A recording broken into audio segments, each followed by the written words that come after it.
Karen pulled herself together. "Jessica, call an ambulance quickly. You're overreacting. This is what kids do, you know. Even if they collapse a bit, they'll be fine." Upon returning home, Karen was foaming at the mouth and collapsed. Even when I called out to her, Karen didn't respond. With her eyes rolled back, it seemed like an emergency. While calling for an ambulance for Karen, who was unresponsive, Jessica was absorbed in the TV. Then the emergency medical team arrived promptly and took Karen away. "Please let her be okay," I prayed while riding in the ambulance. As a mother, I can't forgive such an attitude. Although Jessica hasn't been very willing to take care of Karen before this time it's too much. Why did I leave Jessica and Karen alone at home? I should have quit my job sooner and taken care of Karen. If I had done that, maybe this wouldn't have happened. Regrets won't change what has already happened. At the same time, anger towards Jessica welled up within me. My name is Janet, a 50-year-old woman. I live with my eldest son's family and my granddaughter. After losing my beloved husband, my eldest son, William, proposed living together. After my husband passed away, when times get tough, we help each other out. It must be hard for Mom to live alone in this big house. You can rely on us, my son William said. I was so happy that tears welled up, even though I thought I had stopped crying. My son's wife, Jessica, also thought positively about living together, so we started living together with my son's family. At that time, Jessica was pregnant. Because she was pregnant, Jessica seemed to be suffering from morning sickness, so I tried my best to repay the favor of living together by working even harder on housework. When Jessica seemed to be in pain, I used my experience to make dishes that were easy to eat, even during morning sickness. You're such a caring and kind person. It feels like you're completely free from bullying your daughter-in-law. When I was told that, I felt proud. Jessica had become a full member of our family, and the baby in Jessica's belly was also a part of our family. Several months later, Jessica safely gave birth to a healthy baby girl. The granddaughter was named Karen. Even during her hospital stay, I visited her many times. She was so cute that I couldn't help but look forward to the time we could live together. Raising children is tough. That's what my experience has taught me. That's why I actively helped Jessica with childcare, instead of leaving it all to her.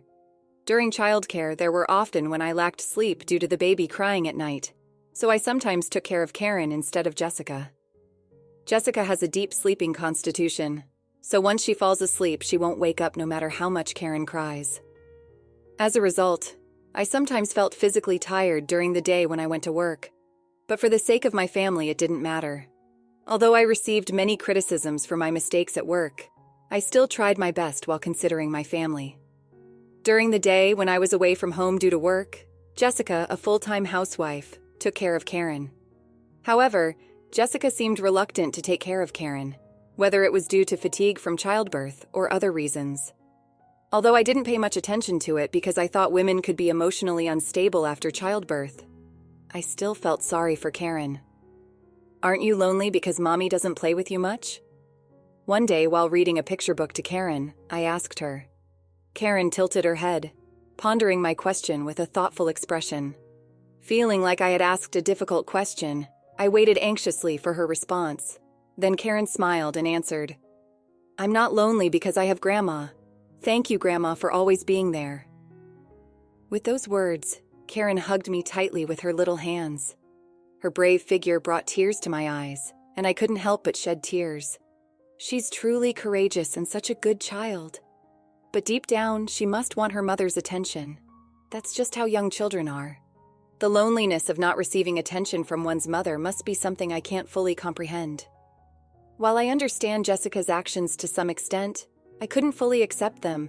Despite Karen feeling so lonely, I've never blamed Jessica. Since she's always well-behaved, a good child, waiting for the day when Jessica will pay attention to her, I wish Jessica would spare some time for Karen, even just a little. I want them to have parent-child bonding time somehow. Gradually, I began to think that way. Jessica, how about going on a picnic this weekend? William also unexpectedly has a day off from work. According to the weather forecast, it looks like it'll be clear skies. I know a nice place, so why don't we go as a family? One night, after putting Karen to bed, I spoke to Jessica while relaxing in the living room. When I proposed the picnic idea, William agreed, saying, "That sounds good. All that was left was for Jessica to say she wanted to go. However, when I mentioned it to Jessica, she made a displeased face and said, "Huh? Isn't William's day off coinciding with a holiday? I don't like going to crowded places on holidays. Everywhere is full of families, and it's not enjoyable for Karen at all. Isn't it more meaningful to stay home and relax?" I frowned at Jessica's words. Certainly, leisure facilities around here tend to be crowded with families on holidays, and the roads get quite congested. But if I were to accept Jessica's words like this, Jessica and Karen would never understand each other. That would not be good. Don't say that. I'll help take care of Karen too, you know. What's she feeling? Lonely because you aren't giving your attention to her. I understand you're feeling unsettled, but please bear with it a little and create some parent-child time. I couldn't back down now and desperately insisted. Normally, I would have ended the conversation with Jessica just because she seemed a little reluctant, but this time I couldn't bring myself to do it. Karen's lonely expression wouldn't leave my mind. If I left things as they were, Karen would continue to feel lonely. I felt I couldn't let that happen. But no matter how much I appealed to her, Jessica wouldn't understand my point of view. In the end, William, Karen, and I went on the picnic together. Although Karen seemed happy to spend time with William, who is usually busy with work, she seemed to wonder about Jessica's absence. "Does Mommy hate me?" Karen murmured sleepily on the way home one day. William, who was driving, tilted his head in confusion, saying, "Huh?" Karen's faint voice resonated in my chest, and I hugged her tightly. "That's not true. Mommy also cares about you very much." I knew it was just words of comfort.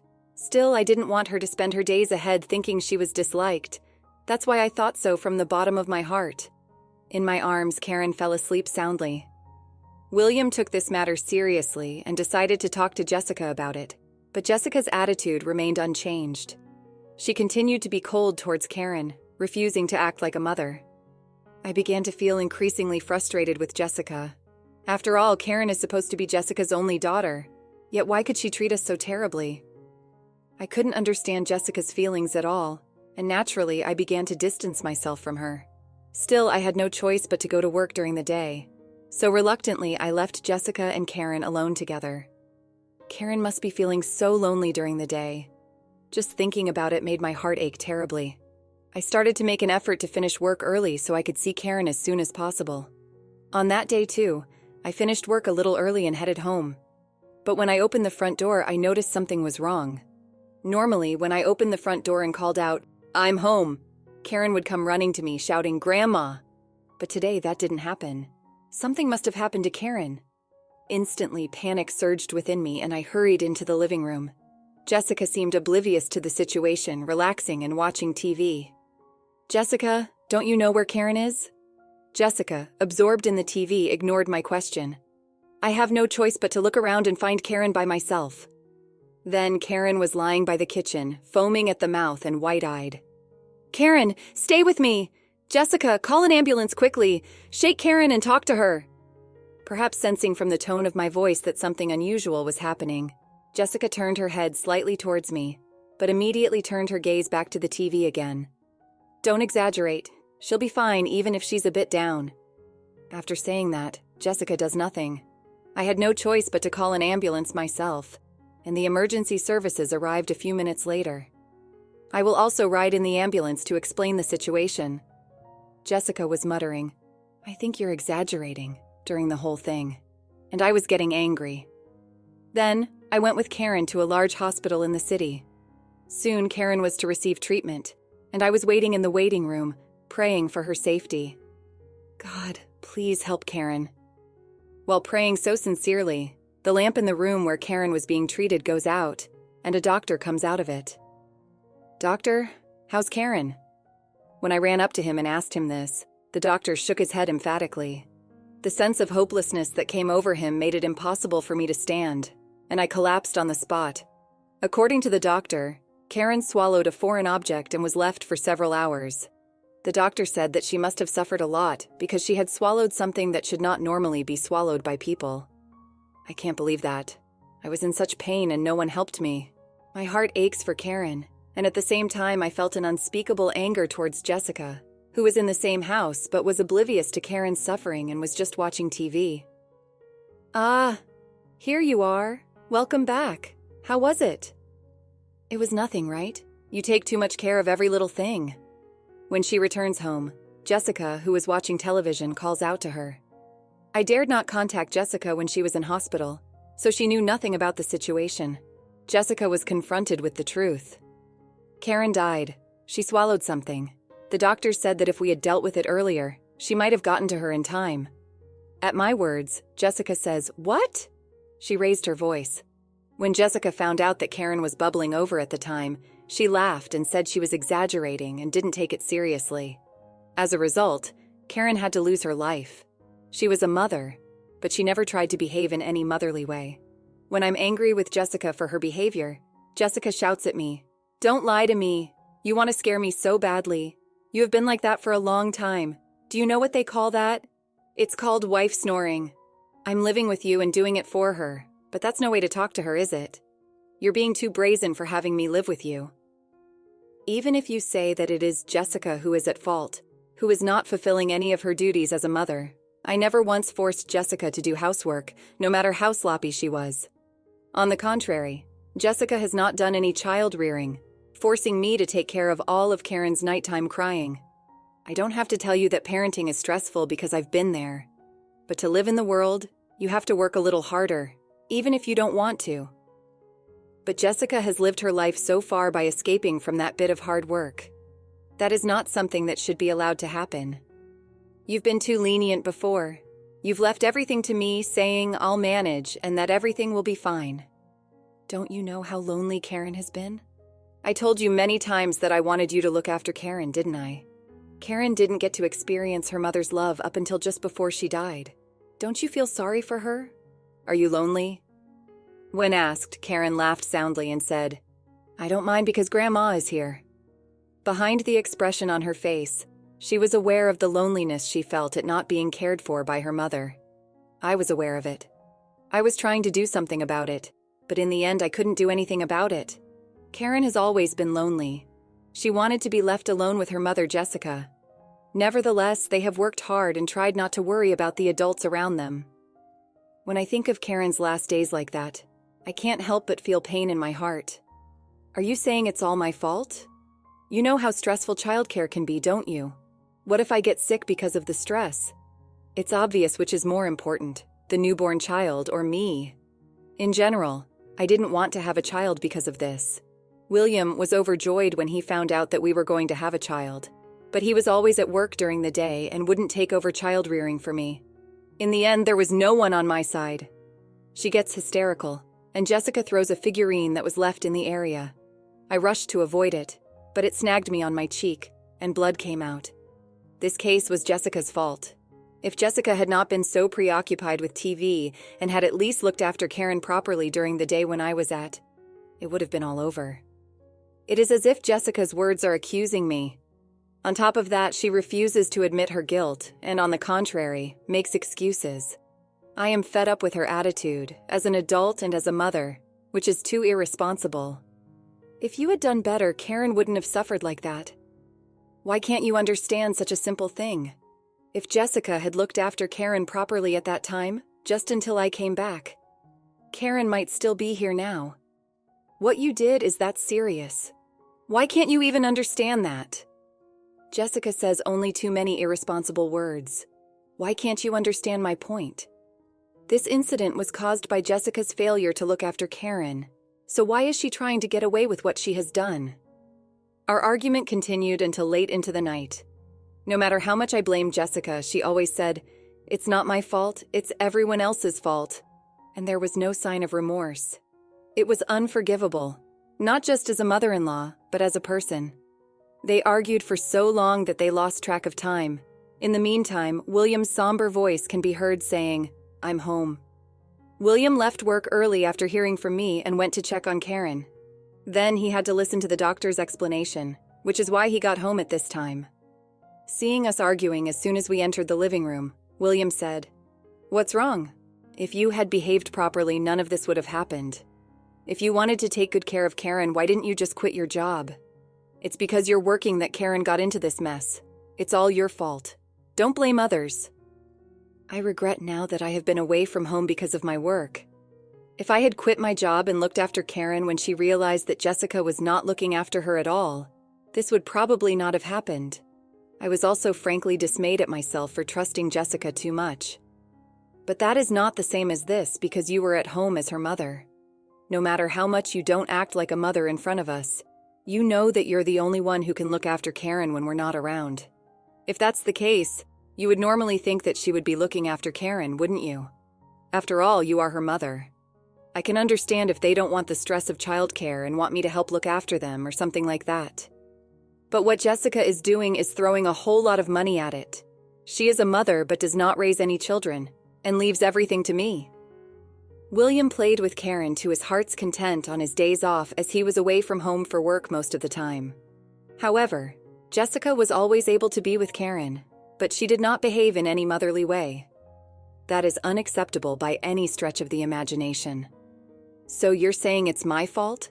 That's a false accusation. It's Karen's fault for swallowing that strange thing. If Karen hadn't swallowed that strange thing, none of this would have happened. Just because she's a child, she can't even make that kind of decision. And she deserved all of this, didn't she? Jessica's words made me feel as if I had been doused with cold water. Is it Karen's fault? What do you think would lead you to such a conclusion? Children are fallible. It is our responsibility as adults to guide such children correctly. Karen is only 3 years old and cannot possibly be able to judge what is acceptable and what is not to be swallowed. Such a place should have been looked after properly by Jessica, an adult who was there. No matter how much we confronted her with reality and blamed her, Jessica only evaded responsibility. It's not my fault. It's your fault for not seeing it properly. If anything, it's Karen's fault for not being able to judge properly. That's all. They do not reflect on their actions at all, nor do they feel remorse. No matter how much she talked to Jessica like that, it may have been futile, but this is not how Karen is rewarded. It is painful to think of that child who was not exposed to her mother's love until the end of her life. Tears blur her vision, and she is at a loss for words. In the midst of all this, enough was heard. It was uttered by William. If I just shut up and listen, then what? Is it my mother's fault? Is it Karen's fault for not judging properly? Don't be silly. She's a human being who can't even fulfill her responsibilities as an adult and a mother. I thought you might have felt a little remorse, but you don't even show any signs of remorse. I didn't think you were that kind of person. Divorce. Divorce. Now that Karen is gone, there's no reason for us to be a family with you. On the spur of the moment, William says no to the divorce. At these words, Jessica says, "Are you serious?" She shouts at him. The tone of her voice is oozing with a sense that she wants it to be a lie. Please, please, William, don't say that. I'm sorry about Karen. I should have looked at her more, but what's done is done, right? She's not coming back. Let's have another baby. We won't fail at parenting this time. I'll do my best to make sure we have a happy family. I am offended by the way they talk about children as if they could be replaced. Even if they have children in the future, Karen will never come back. She is nowhere to be found. I'm sorry, but I can't. You have to give up. Pack up your stuff and leave the house tomorrow. If you're still at home when I get back tomorrow, I'll get you a lawyer. You don't want to end up paying a hefty fee, do you? When William said this, Jessica's face turned pale, and she nodded her head. William chuckled in satisfaction at this and said to me, "Let's call it a day." So I went back to my room. Meanwhile, Jessica sat in the living room, not moving a twitch. The next day, Jessica was gone as we spoke. But what Jessica did is not something that can be forgiven, for William felt the same way. He then consulted his lawyer on various matters and decided to open a divorce settlement. Combined with my testimony and Karen's case, the court ruled that Jessica was liable, and William claimed a large amount of alimony. Although she cannot pay it herself, Jessica cries and begs for forgiveness, but such words do not reach William. Jessica then asked her parents for help, but they were very angry with Karen, so she paid them off at their doorstep and is now living alone in the world, owing a large amount of debt to pay the alimony. When I think of Karen, I can't help but feel pain in my heart, even now. I always visited Karen's grave on the monthly anniversary of her death, alone. Do not feel lonely. When I put my hands together, I remember that voice innocently calling me Grandma.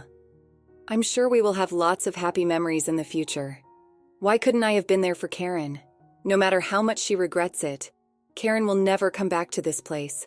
I will never forget Karen, my one and only precious granddaughter. Lovely, healthy, yet intelligent Karen. I hope she is now living happily in heaven. I wonder if I also will be able to meet Karen when I finish my life. I want to live the rest of my life peacefully so that I can be a grandmother who will not be ashamed when we meet face to face. Let's conclude our story. The weight of Karen's absence pressed heavily on Janet. The house, once filled with the echoes of her granddaughter's laughter, now stood shrouded in a deafening silence. William, consumed by grief and anger, buried himself in his work, seeking solace in the numbing routine. Janet, however, found no such escape. The guilt gnawed at her, whispering insidious doubts. If only I had stayed home, if only I hadn't trusted Jessica so blindly. If only. The blame she heaped upon herself was a heavy burden, but it paled in comparison to the emptiness that now defined her days. She found solace only in tending Karen's grave, whispering stories, and sharing memories with the silent headstone. There, amidst the blooming flowers and the gentle rustling of leaves, she felt a semblance of peace, a fragile connection to the granddaughter she so dearly missed. One day, as she knelt at the grave, a wave of exhaustion washed over her. She closed her eyes, and in the quiet stillness she heard a familiar voice. "Don't be sad, Grandma. I'm happy." It was Karen's voice, soft and filled with a childlike innocence. Janet's eyes flew open, but there was no one there. Had it been her imagination, a desperate yearning for a voice that could no longer be heard? Or was it something more? A whisper from beyond, a reassurance from a soul at peace? She didn't have an answer, but a sense of calm settled within her. The guilt that had tormented her began to recede, replaced by a quiet acceptance. She realized that blaming herself wouldn't bring Karen back. What remained was the love, the memories, and the responsibility to carry Karen's spirit within her heart. From that day forward, Janet's grief took on a new dimension. It was still a profound sadness, an ache that would never fully disappear. But it was also a source of strength, a reminder to cherish life and to hold dear the love that had touched her so deeply. She would continue to visit Karen's grave, but now she would do so with a lighter heart, sharing stories and laughter, knowing that somewhere, beyond the veil of sorrow, her precious granddaughter was listening, smiling, and finally, at peace. After experiencing the full journey of our story, we'd love to hear your thoughts. How did the story resonate with you? Don't forget to like, subscribe, and stay blessed. Thank you for watching, and see you in the next story.